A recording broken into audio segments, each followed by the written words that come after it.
Alors ici, on a un deuxième exemple, sauf qu'ici, on a deux distributions qu'on voudrait comparer. Donc, on regarde la taille de différents saumons. On a des saumons mâles et des saumons femelles. Donc, dans ce temps-là, on peut faire un diagramme à tige et à feuille, mais à deux feuilles.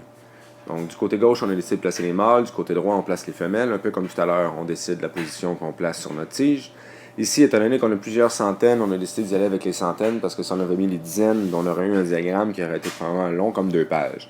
Alors évidemment ici, le but de la chose, c'est de simplifier, de condenser les données. Donc on utilise les centaines, puis on va les placer toutes les dizaines et les unités du côté droit ou du côté gauche.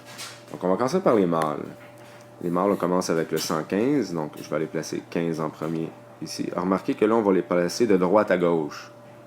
Donc par la suite, j'ai 148, donc je vais placer 48 en deuxième position. Je continue avec le 54, le 80, le 90, et je termine avec le 95. Et on fait ça pour chacun des saumons mâles. Donc, je vais accélérer un peu les choses. Alors voilà. Donc, je vous ai épargné le temps là, de construire le diagramme. Donc, j'ai complété la partie de gauche. Maintenant, il me reste à aller placer les saumons femelles.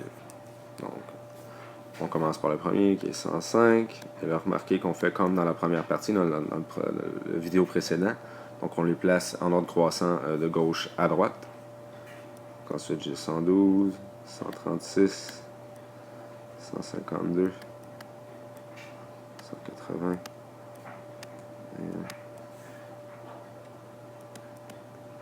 Donc, encore une fois, on va accélérer les choses. Bon, voilà. Donc, j'ai complété la partie de droite. Donc, à quoi ça nous sert tout ça? Ben, ça nous sert, entre autres, on peut vraiment regarder la différente distribution, puis passer certains commentaires ou certaines observations, comme par exemple, on peut constater que dans les deux cas, le nombre de femelles et le nombre de mâles semblent être sensiblement le même. C'est juste que du côté des mâles, il semble y avoir beaucoup plus de mâles qui sont dans les 400 et dans les 500 mm, tandis que chez les femelles, ça semble être quelque chose qui est pas plus rare, mais qui semble être moins fréquent. Donc ça pourrait être une constatation qu'on pourrait faire. Évidemment, là, c'est un exemple parmi tant d'autres.